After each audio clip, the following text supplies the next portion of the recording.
Sejam muito bem-vindos a mais um episódio do Soft Podcast. Hoje a gente está aqui com o Luiz Antônio, mais conhecido como Luizinho da Carregadeira, e estamos aqui com o Dr. Marcelo, criminalista, para discutir casos reais na visão do cliente e na visão jurídica. Muito boa tarde, obrigada por vocês estarem aqui. Boa tarde, doutor. Obrigada pelo convite, ter aceito o convite. Muito honrada com a presença de vocês. Vamos lá para o primeiro caso. Uma mãe, ela entrou no supermercado e pegou pão, leite e margarina. Colocou na bolsa e saiu sem pagar. O segurança viu nas câmeras e abordou ela na porta. Ela chorou, disse que estava desempregada, os filhos com fome, mas mesmo assim chamaram a polícia e ela está respondendo o processo. Ela quer saber se, como ela está desempregada e passando necessidade com os filhos, se ela consegue ser inocentada. Na sua visão de cliente, o que você acha que vai acontecer nesse caso, Luizinho? Eu acho que vocês vão avaliar o caso dela, né? Vão avaliar o caso dela e vão reduzir a pena dela, mas não vai deixar de ser um crime, né? Mas eles vão ver a possibilidade ali de dar uma reduzida ali no crime dela. Não importa necessariamente as circunstâncias, de todo jeito vai ser um crime.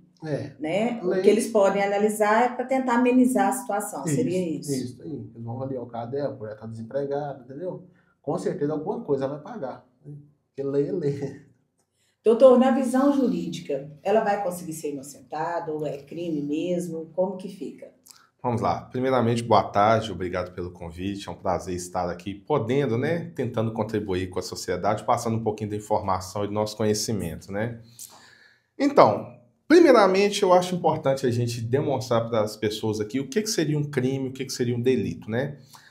Em termos gerais e de forma rápida, um crime ele é definido quando há um fato típico, ilícito e culpável. Eu não vou adentrar nessa situação, que senão vai ficar um termo muito chato para os seus ouvintes, né, o pessoal que vai nos assistir. Mas o que acontece? E uma diferença que nós temos que mostrar também seria entre o furto e o roubo. O fato típico, ilícito e culpável, quando há esses três palavrinhas, quando há essa união, aí sim acontece um crime. O fato típico seria o quê? Aquela ação ou omissão de uma pessoa, né? Que houve aquela conduta ali, houve o fato típico. Aquele fato é ilícito porque a lei determinou que aquela conduta, aquela ação da pessoa ou omissão, aquilo é ilícito, aquilo é errado. E culpável, a depender da circunstância que foi feita. Se a pessoa teve a intenção ou não de fazer aquilo, se aquilo está determinado como crime. Então ela vai ser culpada daquele crime. Voltando ao assunto, vale destacar, como eu disse, a parte do furto e do roubo. O roubo acontece, as pessoas às vezes confundem, ocorre quando a pessoa emprega de violência ou uma grave ameaça. Nessa situação não houve isso, né? Conforme você colocou aí, ela entrou num estabelecimento e pegou alguns materiais, né? Mas voltando aqui, se ela tivesse entrado de posse de uma faca, ameaçado alguém, agredido alguém, seria o roubo. Nessa circunstância, quando a pessoa se apropria de um bem alheio, sem usar de uma grave ameaça, seria o furto, tá? Então tem diferença. Nesse caso, ela furtou. Nesse caso, houve um furto, não seria um roubo. E tem diferença na nossa legislação até de pena para esses crimes, que são circunstâncias diferentes. Qual é mais grave, o roubo ou o furto? O roubo é mais grave, porque o roubo se utiliza-se da grave ameaça ou então de uma lesão da ameaça em si, né? Então, sim, é mais grave. Menos oneroso, foi furto. A situação aí é melhor. Mas nas situações onde há um furto e há um furto de alimento, nós temos que analisar algumas situações. Porque a nossa legislação há a permissão do furto famélico, que também eu não vejo nessa situação, mas para explicar o que seria o furto famélico. O furto famélico é aquela pessoa que pega um alimento para alimentar, para se apropriar ali, ele está furtando um alimento, mas ele, dentro da legislação, o furto famélico, ele tem uma excludente ali que a pessoa não é punida. Vamos dizer assim, de uma forma mais fácil. Pegou uma coisa e comeu ali naquele momento. Isso. Os nossos tribunais, o STJ, né, que é uma corte superior, ele entende que para ter o furto famélico, né, para a pessoa não ser punida, né, posteriormente, vai responder um processo, dependendo ali vai ser extinto depois, não vai ter nenhuma pena para ele, porque foi enquadrado no furto famélico. Mas tem a necessidade de quê? Pegar aquilo ali e consumir na hora. Tem que ser algo consumível. Um exemplo, aí foi o pão, se ele pega o pão na hora e come, às vezes enquadraria nessa situação. Aí digo que entra no furto famélico, porque ele pegou um pão, pegou a manteiga, e às vezes deslocou, foi para outro local, não foi consumido na hora. Então, seria o crime de furto, sim. Mas nós temos que analisar outras situações, porque dentro do furto nós temos ali as atenuantes, que seria o princípio da insignificância. Se uma pessoa que está na forma que ela falou, quais seriam os problemas? Ela está desempregada, está passando muita necessidade com os filhos. Tá. Então, provavelmente, ela pegou o pão, o leite, a margarina para levar para casa para os filhos, né? A gente tem que olhar vários fatores aí. Um deles seria, ela é reincidente, não é, né? Ela tem um histórico de, né, de furto, de roubos, de crimes. Isso aí tudo é analisado também. Não que a reincidência nesses casos não deixa de haver lá no futuro uma transação penal, essas coisas não, tá? Mas o que acontece? Aí caberia o princípio da insignificância. O princípio da insignificância, ele serve para ser aplicado nas situações em que há uma mínima ofensividade da conduta, não há uma reprovação da sociedade. Por quê? Ali ela fez, num ato de desespero, se podemos dizer assim, para alimentar a ela, aos seus filhos, e o valor é tão pequeno que é injusto, não estaria se fazendo justiça ao punir essa pessoa que praticou esse furto. Então, ao meu ver, nessa situação, caberia o princípio da insignificância, que isso afasta a punibilidade dela também. Seria como ela não cometesse um crime, entendeu? Isso é uma excludente de tipicidade. Então, há possibilidade, sim, dela conseguir ser inocentada e nem responder pelo crime. Sim. Nessa situação, assim, né, olhando, seria possível. E aí, ela teria a ficha dela limpa, ela não seria punida nessa situação. Mas tem que ver todos os fatores, né? Ver o que aconteceu daqui, dali, para dizer isso. Mas é bem possível. No caso desse, eu, como uma tese defensiva, seria o princípio da insignificância. Muito obrigada, doutor. Vamos lá para outro caso. O rapaz, ele comprou um celular pela internet, num valor muito abaixo do preço. O celular veio sem nota e sem a caixa. E dias depois, o aparelho foi bloqueado pelo e-mail.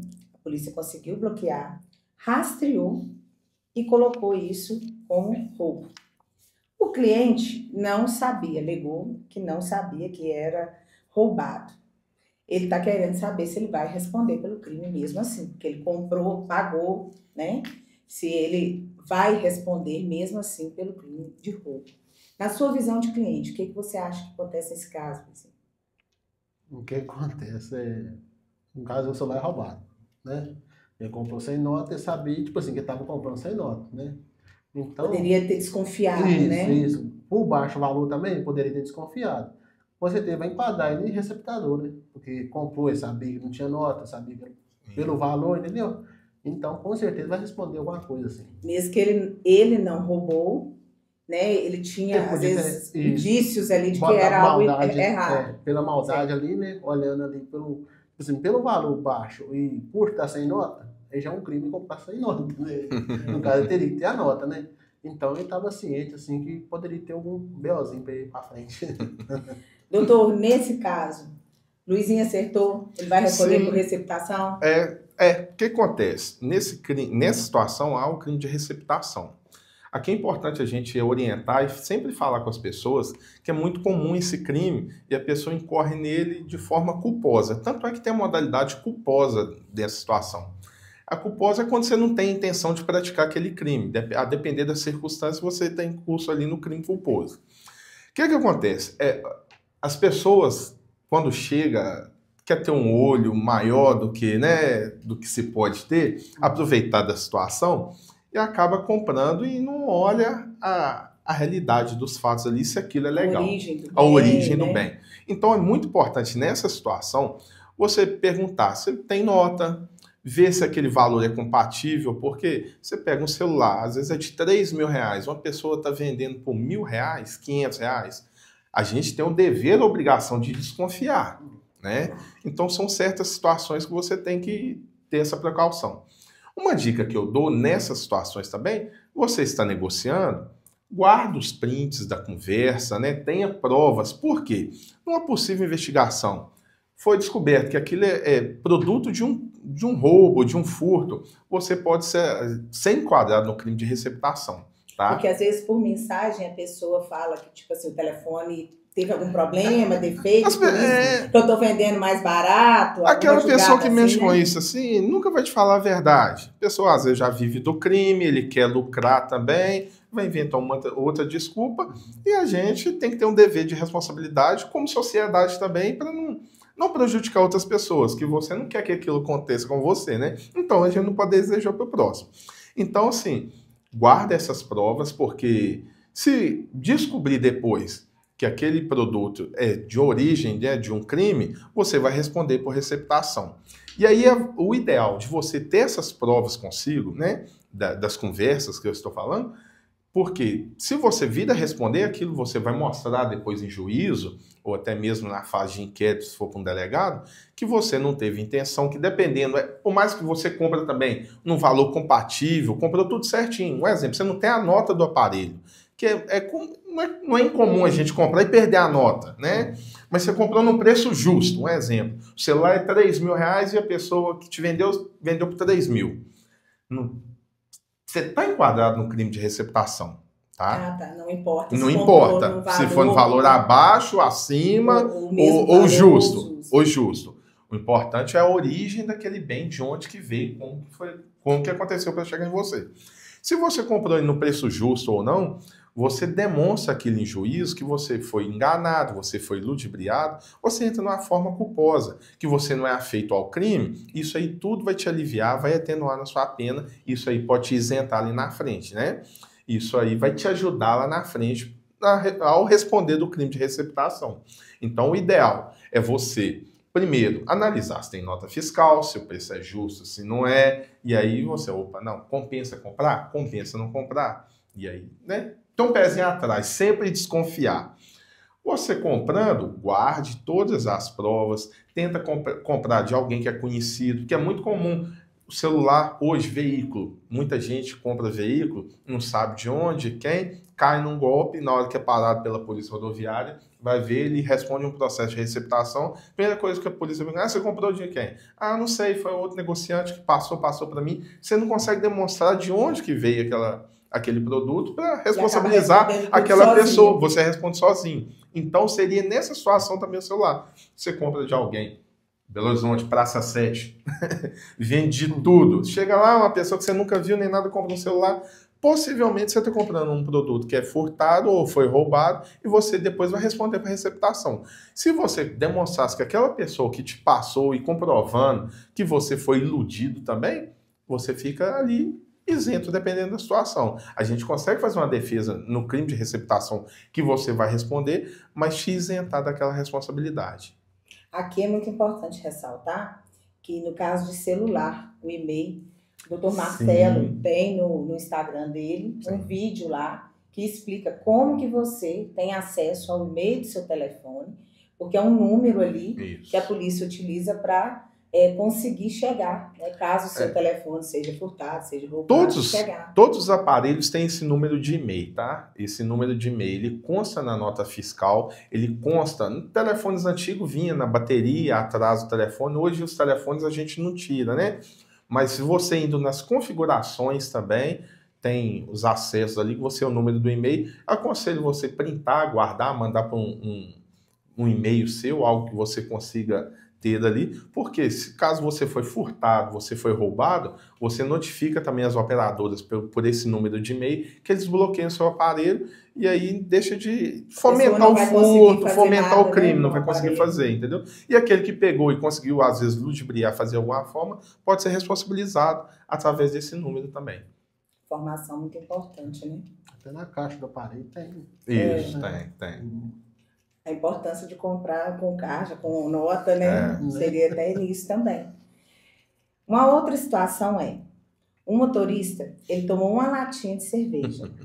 Muito comum, nos né? finais de semana, principalmente. E foi parado na blitz, mas ele recusou de soprar o bafômetro.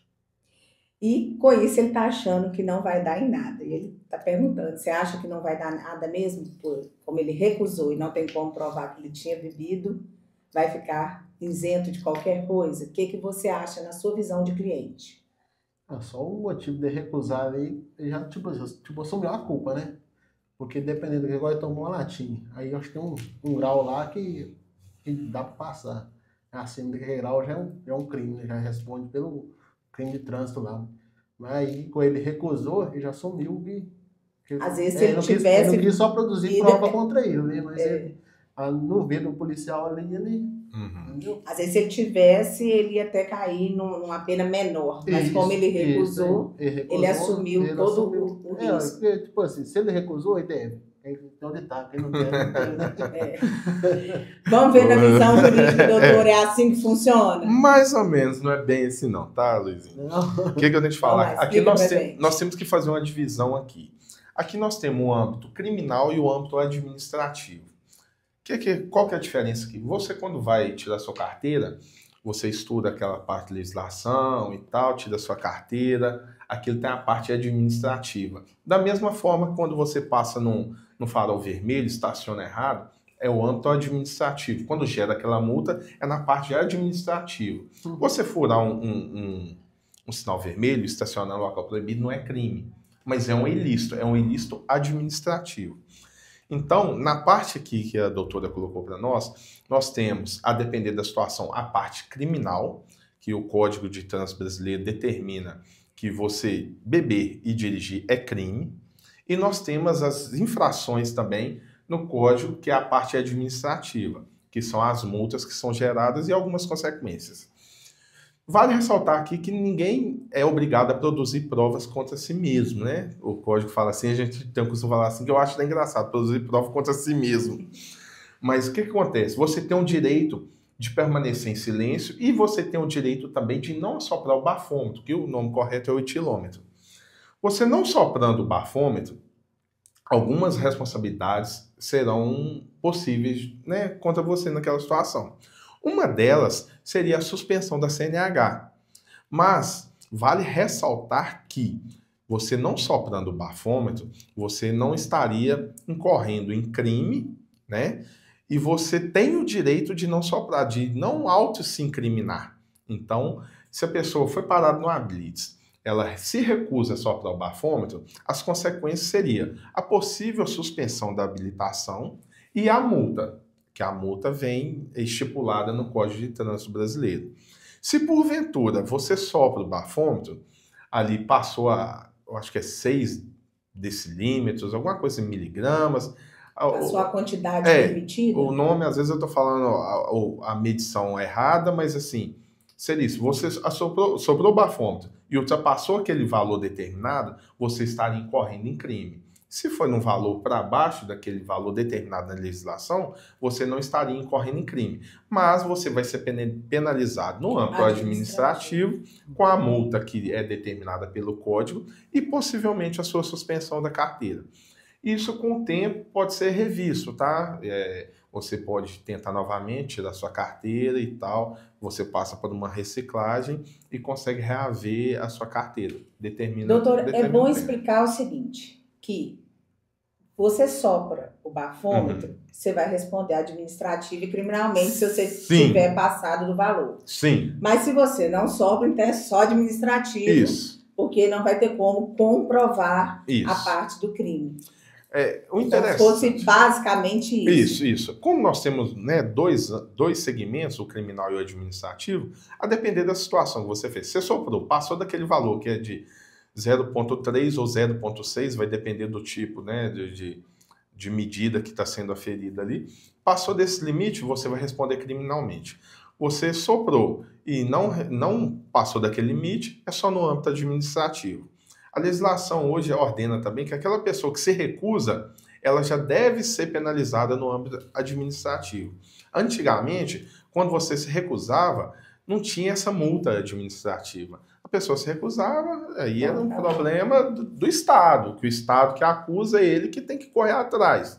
houve uma alteração legislativa no qual os nossos deputados e senadores mudou a lei e determinam hoje, você tem o direito de não se autoincriminar, não soprar se for o caso, mas você vai ser punido. Aí entra essa parte que você falou, não, já está devendo, né? No caso, se a polícia ali identificar indícios, a pessoa está falando embolado, ela pode conduzir para fazer a coleta pelo sangue? A comprovação nesses casos não seria só pelo bafômetro e etilômetro, tá? O policial, ao abordar o motorista, ele vai analisar alguns fatores, que aí ele pode achar ali, entender que aquela pessoa está alcoolizada. Qual que é o procedimento? Ele vai abordar a pessoa vai entregar as documentações. Eu aconselho, pessoal, porque o policial está ali, ele é um funcionário público, ele é um servidor público, ele está prestando o trabalho dele. Então não adianta a pessoa ficar nervosa, brigar, alterar, não, que você vai se prejudicar. Uma dessas você entra num outro crime, né? Então entrega a documentação, você pode falar que você vai permanecer em silêncio, que você não quer falar nada, e só responde aos comandos que ele pedir ali e tudo ok. Você pode gravar também, porque, né, a gente sabe que ocorre abusos em certas situações, mas você entrega seus documentos. Se você quiser permanecer em silêncio, você fala que vai permanecer em silêncio, que não vai soprar. Você soprando o bafômetro, ele vai te conduzir para a delegacia, né? Você vai ser autuado por um crime de trânsito e vai responder depois criminalmente. Você não soprando, mas ele vendo que você está com olhos avermelhados, andar cambaleante, fala arrastada, isso tudo configura e ajuda para o crime de alcoolismo, de ter bebido e dirigido embriaguez ao volante, entendeu? Então, assim, essas condutas vai ser relatada no boletim de ocorrência pelo policial e nisso você pode vir responder pelo crime. Então, não seria só o boletim de ocorrência, né, constando no boletim o bafômetro nessa situação. Então, a fala arrastada, olhos avermelhados, né, andar cambaleante, filmagens, né? Isso aí pode ser juntado por um policial e você vir a responder por um crime de embriaguez ao volante. Vale ressaltar que quando ele aborda e tem essas situações, ele não é uma pessoa competente para determinar isso, não.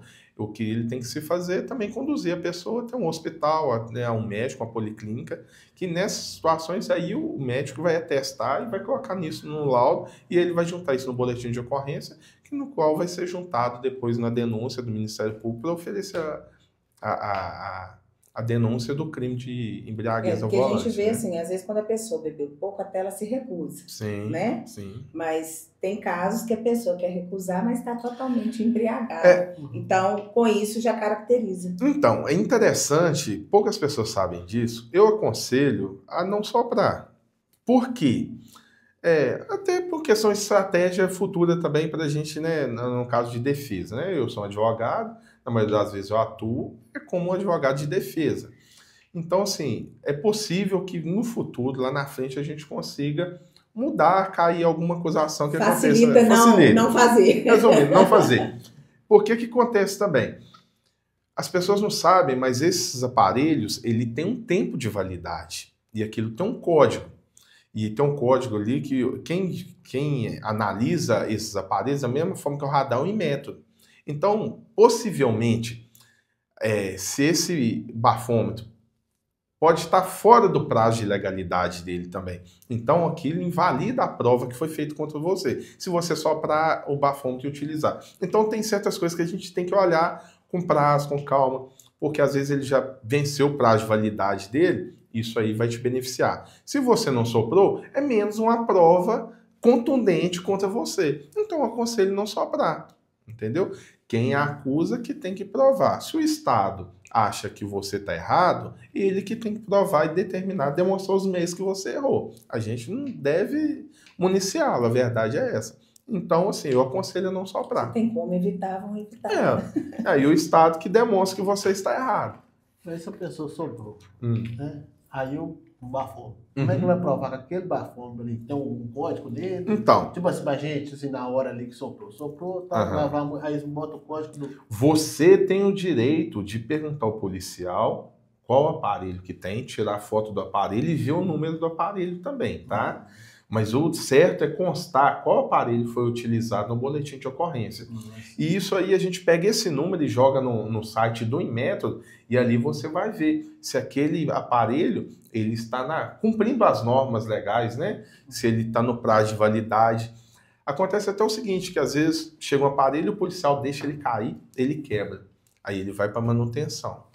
Esse aparelho, a depender da situação, ele não pode trabalhar novamente. Entendeu? Porque ele tem a lei já determina uma margem de erro ali. Porque você soprando ali, às vezes 2 para mais, 2 para cima, já não enquadra. O limite é 3. Aí chegou 2.9 ou 3.1, algo assim, já tem a margem de erro do aparelho. Eu vou usar como exemplo aqui o radar. Não sei se você já parou, quando você anda no seu veículo, lá tá o radar de 50, você passou a 55, o radar sempre marca abaixo ali um pouquinho. Porque tem aquela margem de erro. E isso também serve para o aparelho, para o bafômetro, sabe? Que aí, dependendo da situação, aquilo acaba sendo uma ilegalidade naquela prova. Eu aconselho sempre a não soprar, é melhor. E a pessoa pode filmar e tirar foto dentro? Sim, sim. O policial que está ali, ele é um agente público, os bens que estão ali são públicos e não deve haver ali deve ser tudo às claras, tá? Você tem o direito de filmar, numeração, tudo direitinho, todas as informações. Isso aí você pode ter tudo direitinho. Ressaltando aqui, vocês não soprando, que as pessoas acham que não soprando não vai dar em nada. Aí eu volto naquela situação. Tem a parte administrativa, tá, gente? Aquilo você vai ser multado, salvo engano, a multa quase de R$3.000, R$2.900 e alguma coisa. E possivelmente você tem a sua habilitação suspensa. Não é que você não soprando não vai ter nada. Isso você estando são ou alcoolizado, né? Você vai ser responsabilizado.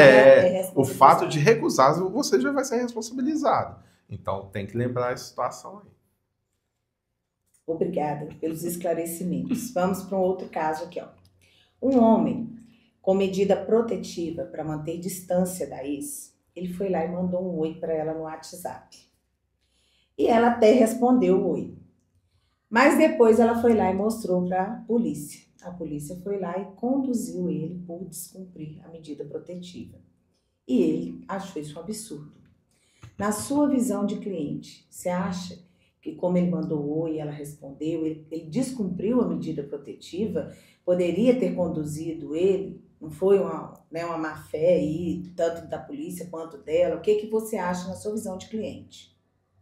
Na minha visão aí é o seguinte, ele, tipo assim, não aproximou dela, né? Não, mandou um oi no WhatsApp. E outra coisa, ele mandou um oi, ela respondeu, vai depender do teor da conversa deles ali. Se foi uma ameaça, se foi uma conversa assim, amigável, né? Pra mim, tipo assim, dependendo da conversa, quando conversa amigável, conduziu ele, eu acho que não poderia, não. Né? Mas se foi uma ameaça, uma briga, né? Uma discussão, um xingamento, aí tá certo. Então, não necessariamente por ele enviar a mensagem, tem que analisar o que foi a mensagem. Tipo assim, não só mensagem, tipo assim, pegar a mensagem, igual levou, não levar só a parte dele, levar o que ela falou também, né? Tudo ali dentro do conforme, e analisar o que foi falado ali. Doutor, como que funciona nesse caso aí a medida protetiva? Doutora, é complexa essa situação, tá? O buraco é mais embaixo. O que acontece? A Lei Maria da Penha, ela não tem crimes, se podemos dizer assim, tá? Ela visa coibir algumas condutas e ela muda o regramento do jogo nas agressões, nas violências, né? E aí sim ela determina alguns patamares, alguns segmentos que a gente deve seguir, trilhar.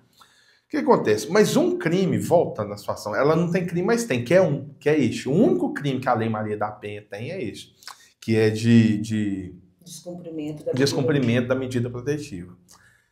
Essa situação de mandar mensagem, ela configura esse crime. Porque essa lei, ela visa coibir as agressões às minorias. A mulher enquadra nessa situação, né? E vale ressaltar aqui que as violências são psicológicas, patrimoniais, sexuais.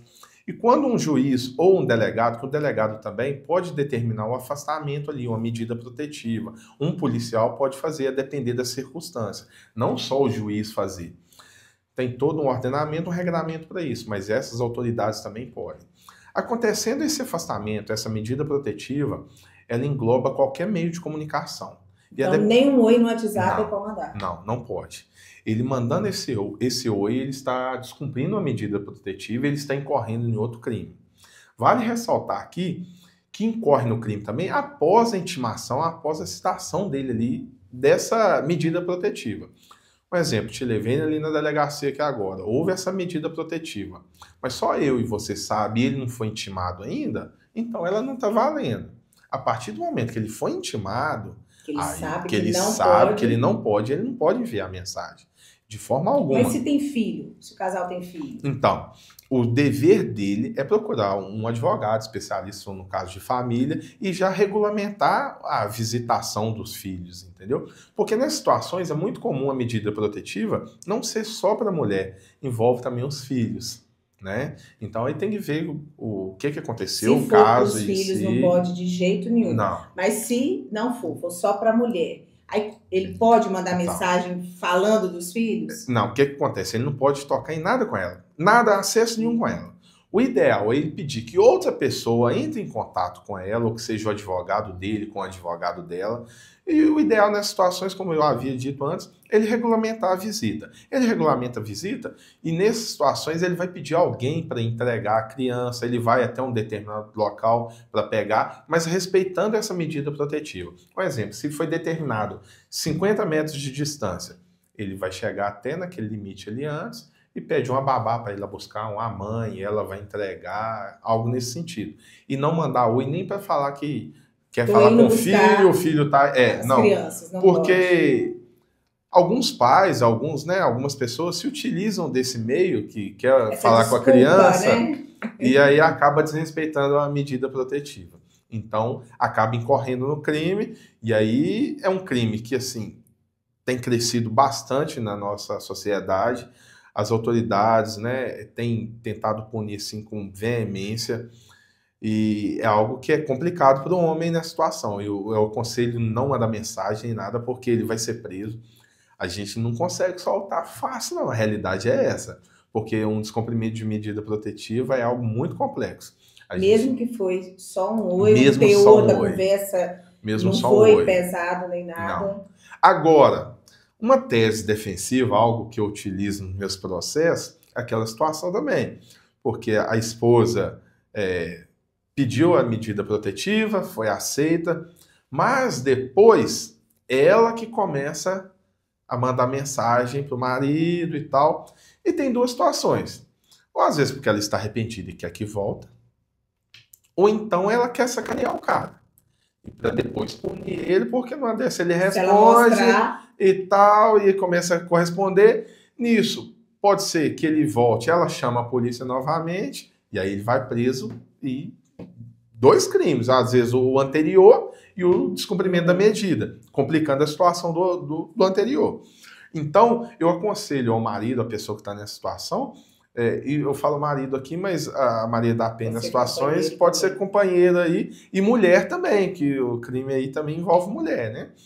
Então, você guardar essas provas que houve conversa, quem começou e tudo direitinho, para na sua defesa, se porventura você vir a responder por um descumprimento de medida protetiva, você demonstrar que não foi você que tomou aquela atitude, quem começou foi a pessoa, né? E até para que, se você tiver interesse que caia essa medida protetiva, o que acontece? Às vezes o marido e a mulher trabalham junto, um exemplo, e tem uma empresa. Ele foi afastado daquela empresa, onde que é o ganha-pão dele.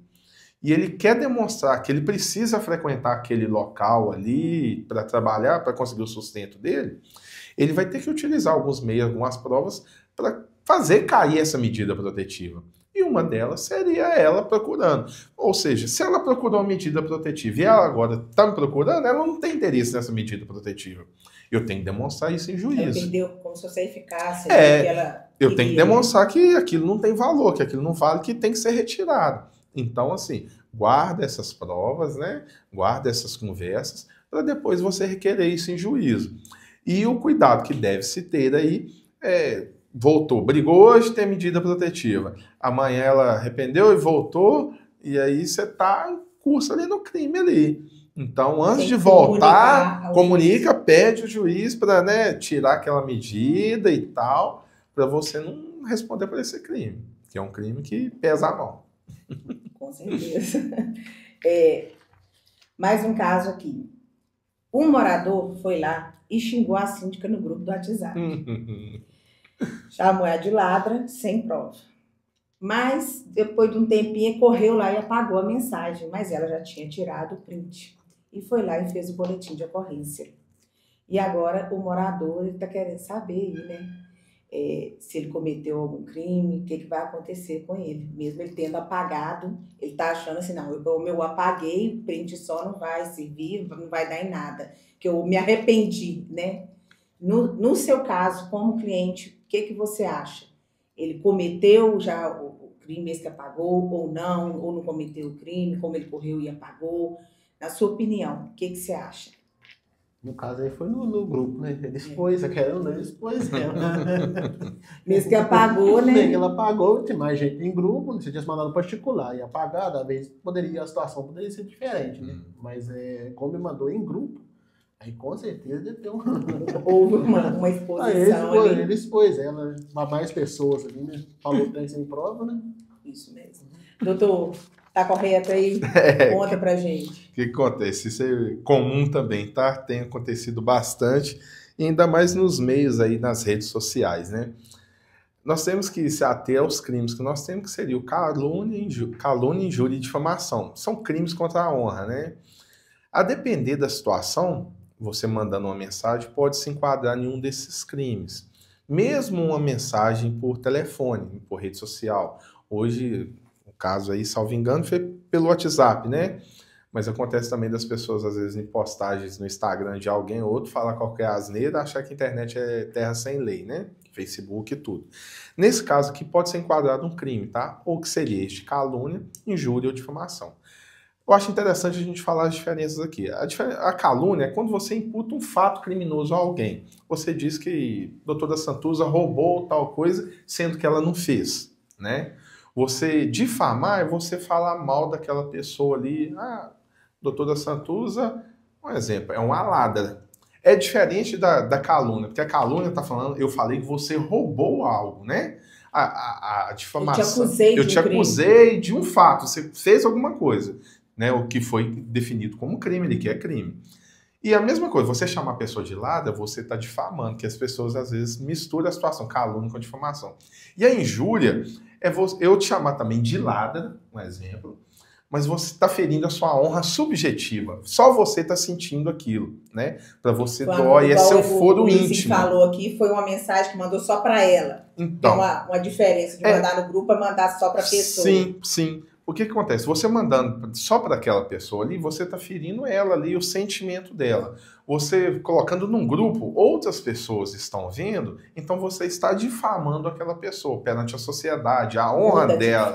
Então muda a situação dessa. Qual crime vai ser capitulado ali? Seria uma difamação, se seria uma calúnia ou se seria uma injúria? Então, no caso aqui, igual o Luizinho achou que talvez se fosse no particular não seria crime, mas se fosse no particular também poderia ser crime, só iria mudar o tipo de crime. Também. Aí o que ocorre? Não xinga ninguém. O ideal sempre é respirar, contar até 10, porque a gente está brincando aqui, mas é muito comum. A gente toma as decisões ou no momento de alegria ou de raiva, e é aí que a gente se prejudica. Eu sei que em condomínio, essas coisas, há conflitos, mas pensa, espera passar aquele momento, depois você chega, conversa com o síndico e tal, porque senão, a depender do que você falar ali, você pode incorrer em um desses crimes. Nós temos agravantes aqui, que seria por telefone, né? A nossa legislação de uns anos para cá tem aumentado algumas penas em crimes que ocorrem por redes sociais. Redes sociais eu sempre falo, WhatsApp, Instagram, Facebook, entre outros, tá? Às vezes você comete um crime que foi pessoalmente, ele vai ter uma pena. Se foi na internet, vai ter outra pena, agrava. Porque a internet é aquela coisa, quando a gente joga um travesseiro no ventilador, as plumas espalhou, você pode juntar, mas você não tem controle para onde foi. E às vezes vai ficar uma ou outra no chão ainda, entendeu? Então tente-se aumentar e agravar a pena. Então você possivelmente vai responder por um crime desses contra a honra. Uma coisa interessante aqui, que no crime de difamação, a depender da circunstância, você pode retratar. Você retratar, você pedir desculpa e falar, né? Tô errado, não foi isso e tal. E aquilo, há uma excludente ali na sua pena e tal, te alivia. E já na injúria não cabe. Porque a injúria te feriu subjetivamente. Não tem como voltar, né? Voltar no tempo, corrigir. Não, mas aí vai depender, indiferente se for no grupo ou não, vai depender do tipo de xingamento, o que ocorreu. Então, assim, a injúria fere seu íntimo. Então não cabe retratação.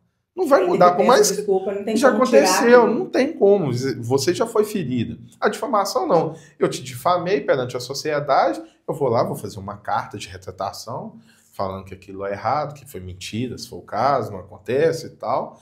Isso aí, como a defesa, pode, né, beneficiar, ajudar aquela pessoa que praticou esse crime. Agora, uma coisa que você falou sobre apagar e tudo, eu aconselho também aquelas pessoas que praticaram o crime não apagar a conversa. Porque às vezes no momento de raiva você vai, escreve e tal, depois você vem apagando achando que vai ficar isento. Hoje nós temos programas ali que a pessoa também consegue alterar a conversa e consegue resgatar a conversa, né? A polícia tem meios para resgatar a conversa. Então não adianta você simplesmente apagar algumas mensagens. Eu aconselho você guardar para que também você demonstre aquilo em juízo, o contexto da conversa. Porque a pessoa vai mostrar só um lado, você vai demonstrar outro. E aí eu volto naquilo que eu falei, porque tem certas situações também que agressões recíprocas acaba te isentando de uma pena, a depender do crime que aconteceu, vai causar uma ilicitude, um excludente ali, entendeu?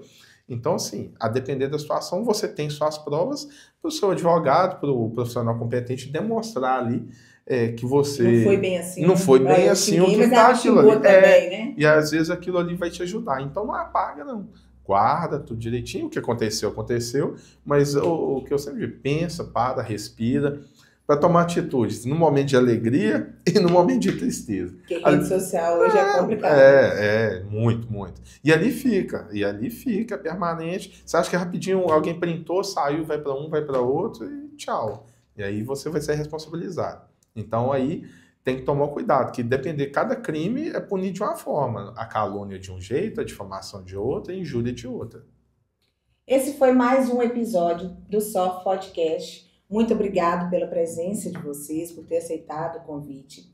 E você já sabe, se você quer ver o seu caso ser discutido aqui no Soft Podcast, envie para nós e, claro, será mantida em sigilo a sua identidade.